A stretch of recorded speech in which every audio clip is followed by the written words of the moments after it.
Woman was God's second mistake. A line from Nietzsche that lands like a punch to the soul. It doesn't just provoke, it shatters, a single sentence that feels like a stone crashing into the calm waters of modern thinking. Shocking, offensive to many, the undeniable insignia of deep-rooted misogyny. But long before Nietzsche voiced such brutal thoughts, his mentor, the man who taught him how to stare directly into life's abyss, had already built the philosophical framework behind such. That man was Arthur Schopenhauer. Welcome to your inner mirror. Today, we begin one of our most difficult and, perhaps most necessary journeys. Weave into the mind of one of the most razor-sharp and brutally honest philosophers of all time. Our aim to understand one of his most infamous beliefs, what Schopenhauer thought about women. Let me be clear, this won't be easy to hear. Schopenhauer's words are not warm. They're cold, bitter, cutting. He has been rightly labeled a misogynist, and perhaps he was. But here we don't deal in easy labels. Like all true philosophy, we ask deeper questions. What did he actually mean? Why did he say it? And is there an uncomfortable breath buried inside the venom? Because maybe, just maybe, behind the bitterness lies something far harder to face. And so, to avoid confronting it, we dismiss it as hate. But philosophy is not about comfort, about clarity. We are neither to defend Schopenhauer. We are hard to do something harder. To understand him, to explore his worldview, not as shatful outbursts, but as the diagnosis of a man who believed he had uncovered illness at the root of human life. And to do that, we must also turn inward and ask ourselves, do his words, even the harshest ones, echo feelings we've known but never dared to voice? The core of Schopenhauer's thought through to live. To grasp why Schopenhauer said what he did about women, we must first understand the very heart of his philosophy. He didn't see the universe as divine, peaceful, or even rational. Instead, he saw it, ruled by a blind, aimless force. A force with no logic, no mercy, and no destination. A force that only wants to exist, expand, and reap endlessly through birth, pain, and death. Schopenhauer called this force the will to live. Everything we see, animals, people, nature, is simply the surface, the visible mask of this deeper will. And here's the uncomfortable part. We are not truly free. We don't choose with reason. We're not autonomous minds. We are puppets pulled by the strings of will. Our passions, our dreams, our obsessions, they are not fully ours. They are tools will uses to keep its cycle going. The will has one aim only, to preserve life at all costs.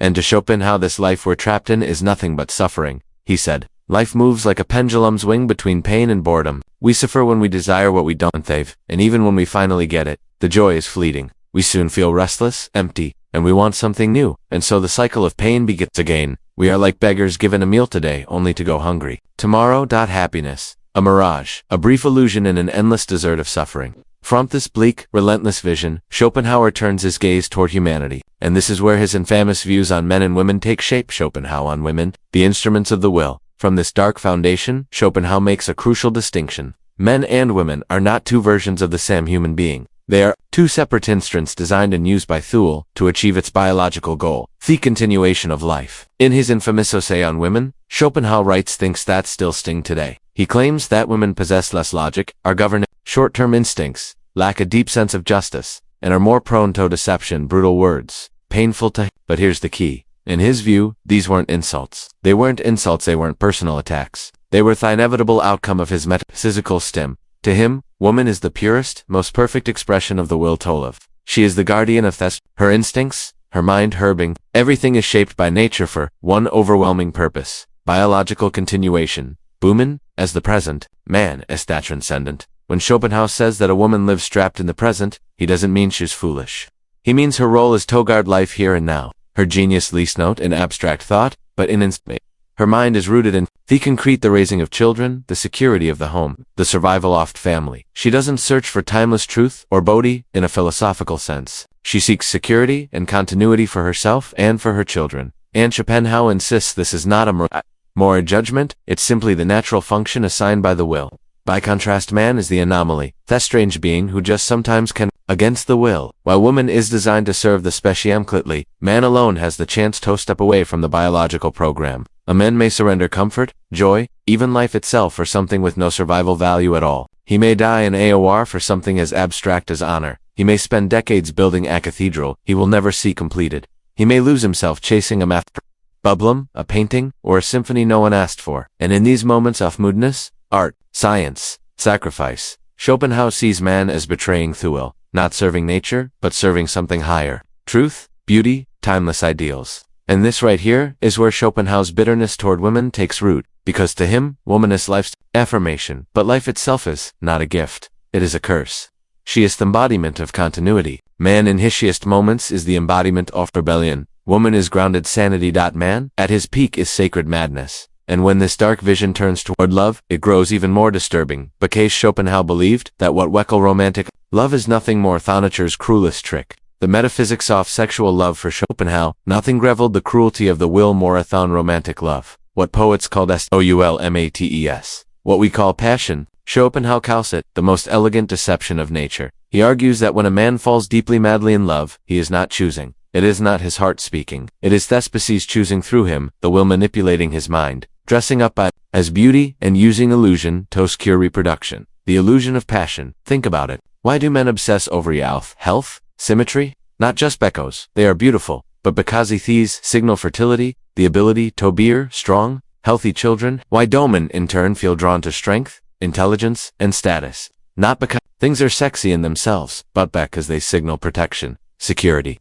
and the ability to persevere during the vulnerable years of motherhood. What we call falling in love is just a genetic strategy, a trick of will to bond to people who illusion might be completely indifferent or even incompatible. Love is the trap Schopenhauer goes. He says the passion feels overwhelming only because it serves thespecies, and the moment reproduction is achieved, the fire fades. That's why so many romances lose their spark after marriage, after children. The will got what it wanted, the illusion ends, and this Schopenhauer believed is why relationships so often shift from romantic ecstasy to practical nifs, from soulmate to roommate. Women's instinctive power. Here is where his vision of women becomes painfully sharp in his eyes. Women, even if online, instinctively know their power. They understand deep in their nature that their influence over men comes through sexual desire. They provoke charm, tenderness, flirtation, vulnerability. To Schopenhauer, all of these are not games of romance, but biological weapons, tools designed by the will to lock down the strongest possible provider. A woman who marries for love, he argued, is actually securing a lifetime contract of support. A man who marries for love, on the other hand, is shunting over his life, his energy, his time, his resources too. The species. Offensive? Absolutely. Oversimplified? Very likely. But here's the uncomfortable question Schopenhauer forces us to ask. Haven't we seen it? Haven't watched brilliant men change their entire path? Give up ambitions, abandon projects, even sacrifice freedom, all for a passion that consumed them. And haven't we also seen how that passion often shifts, cools, and becomes root? Biological mission is fulfilled. Schopenhauer names this feeling. He builds an entire philosophy around it. Love is the will's sweetest trap, a beautiful prison disguised as paradise. The wound behind the philosophy. Philosophy doesn't rise out of thin air. Ideas, especially ones as sharp and bitter as Schopenhauer's, don't just appear. They grow out of experience, out of pain. And if we want to understand why Schopenhauer wrote the way he did about women, we need to look at the first and most powerful woman in his life, his mother, Johanna Schopenhauer. Johanna was not an ordinary woman of her time. She was intelligent, successful, and fiercely independent. After the death, very likely the suicide of her husband, she moved to Weimar and quickly rose into the elite intellectual circle. She became a published novelist, and her home was one of Germany's most literary salons visited by poets, artists, and thinkers. She was admired for her charm, wit, and charisma. But to her son Arthur, she was distant, cold, emotionally unreachable. The mother-son war, their relationship wars, nothing short of war. She saw him as gloomy, arrogant, and difficult. He saw her as vain, shallow, and narcissistic. Their letters are filled with accusations, bitterness, and contempt. At one point, she even told him she regretted being his mother, and he in return accused her of being incapable of love. This wasn't just familiar drama, this was the emotional wound that never healed. So, when Schopenhauer later described women as vain, superficial, and self-absorbed, it's hard not to see Johanna's shadow behind every word, from personal pain to universal theory. Here's where psychology comes in. We all know what happens when someone is deep. They generalize. The personal wound becomes a unit. For Schopenhauer, his mother wasn't just a woman. She became the archetype, the proof, the living evidence of all his darkest theories. His misogyny wasn't only intellectual, it was emotional. It was the philosophy of Azan, who never received a love and like so many great thinkers, he turned personal heartbreak into grand, sweeping theory about the entire human race. The fear behind the hatred. But here's the paradox. Most people miss Schopenhauer didn't just hate women at a deeper level. He feared them. Why? Because he saw women as the embodiment of the very thing he despised most through. He saw them as living symbols, O'Fliff's trap, seductive, irresistible, and utterly tied to the cycle of desire and reproduction. And for a man who believed the only escape from suffering is to reject the will, women became the most dangerous force of all. The philosopher could build systems of free settlement. He could discipline himself with heart science and meditation. But one look, one touch, one woman, and the will took over. The philosopher became an animal again. That was his terror. The beautiful trap of love. Ta Schopenhauer, love was never what poets, artists, and romantics wanted it to be. It wasn't the meeting of souls. It wasn't divine fate. It wasn't two halves completing each other. To him, love was the most elegant deception ever created by nature. Why? Because it tricked men and women into sacrificing everything, not for happiness, not for meaning, but for one cold biological purpose, reproduction. The metaphysics of sexual love. Sexual. In his essay, The Metaphysics of Sexual Love, Schopenhauer argues that what we call falling in love is nothing but the will pulling our strings. Think about it. A man feels drawn to beauty, youth, health, and why? Not just because it looks good, but because those traits signal fertility. A woman feels drawn to strength, intelligence, status, and resources. Why? Not because they're romantic, but because they signal protection and support during motherhood. Every poem, every serenade, every grand gesture, off love, just a costume nature puts on to hide the brutal truths. Reproduction, the passion mirage. Here's the part that hits hardest, Schopenhauer said. The intensity of affection is directly proportional to the biological match. The stronger the attraction, the stronger nature is demanding reproduction. But once the will gets what it wants, on-cell reproduction happens. The passion fades, the fire cools, the illusion crumbles.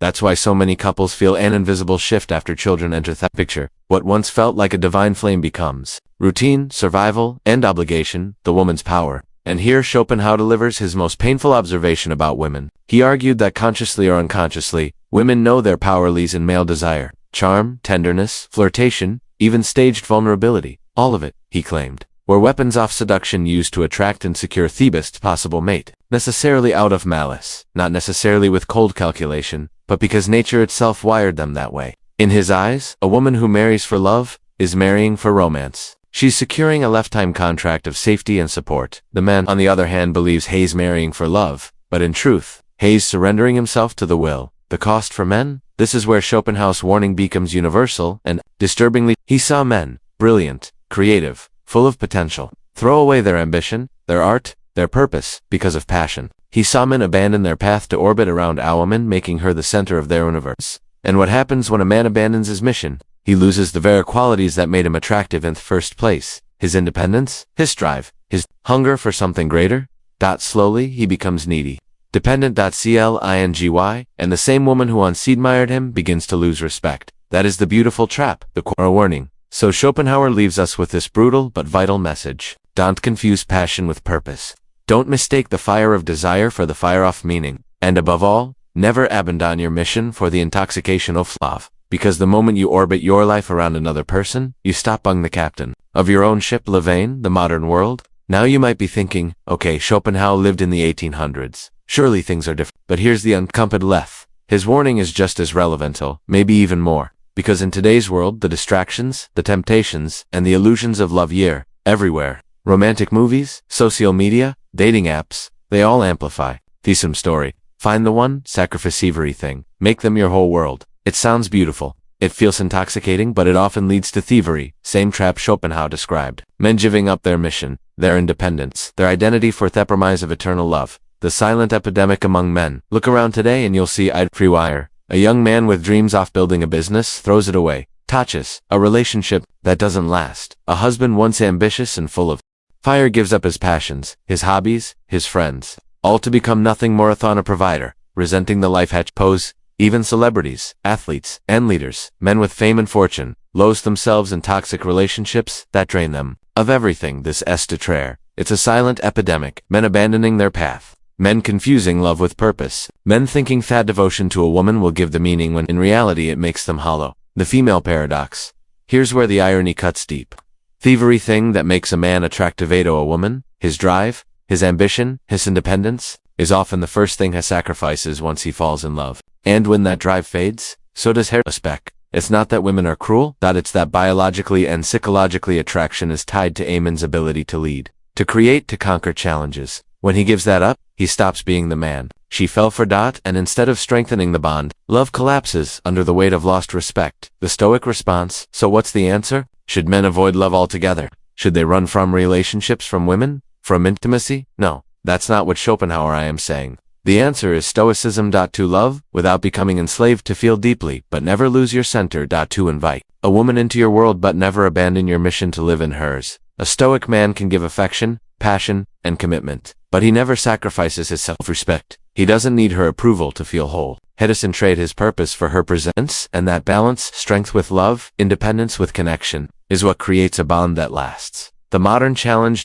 In a world full of instant gratification, hookup culture, and endless distractions, the challenge is shorter than ever. But that's also why Schopenhauer's brutal warning matters so much today. If you can master yourself, your desires, your emotions, your mission, then you can master love. You can love a woman not out of desperation, but out of choice. Not because you need her, but because you want her by your side as you both grow. That is strength, that is freedom. Step 1. Define your mission. Before you love, gentlemen, here's the first truth. If you don't know your mission, love will consume you. Most men fall because they haven't built a foundation before entering air. They make her the foundation, and that is where respect is. So before you commit deeply to a woman, ask yourself, what is my mission in life? What am I building, creating, or pursuing that would give me meaning given if I had no one beside me? When you have that answer, clear, unshakable, you'll never lose yourself in her because your mission will always be greater than your emotions. Step 2. Practice emotional self-mastery. Schopenhauer warned us, desire is a trap, and it's true. I think biology will try to pull you into weakness. The key is not to kill desire, but to master it. Control your anger, control your jealousy, control your neediness. The man who cannot master his emotions will always be mastered by them. And here's the paradox. The calmer you are, the more attractive you become back. Women respect strength, and strength begins with self-control. Step 3. Stay rooted in brotherhood. One of the biggest mistakes men make is abandoning their circle of friends. Unsafe fall in love. Don't do it. Isolation makes you weak. It cuts you from perspective, accountability, and support. Every strong man through the story had a brotherhood, a circle of men who kept him grounded. Warriors, philosophers, creators, they all had communities. Without that, you'll makahar your only source of validation, and that will crush you. So stay connected to men who share your values. They'll remind you of who you are when passion tries to make you forget. Step 4. Choose consciously, not blindly. This is where Schopenhauer's philosophy is hardest. Most men don't choose their partner. They're chosen by their biology, lust, beauty, charm. They make its decision, and men obey. But a Stoic man pauses. He sees beyond the perfuming, the smile. He asks, does she share my values? Does she respect my mission? Does she add peace to my life, or chaos? Because love is not just fire, it's spanya, and a woman who respects your path will build with you, not pull you off course. Step 5. Keep your center no matter what. At the heart of it all, this is his ultimate rule. Never hand over the wheel of your life. Yes, love her. Yes, be loyal. Yes, give her your push-on, but always keep your current touched. Your mission, your integrity, your North Star. Those belong to you, and only you. The moment you trade them for Epervel, you lose both yourself and her respect. Remember, a man without a center is a man without power, and a man without power cannot love fully, because love without strength turns into dependency. Schopenhauer's blind spot. Gentlemen, Schopenhauer gave us a brute. He showed us how desire can enslave us, how love can become a trap, how women can be seen as agents of biology rather than partners in freedom. But here's the truth he missed. Bitterness is not wisdom.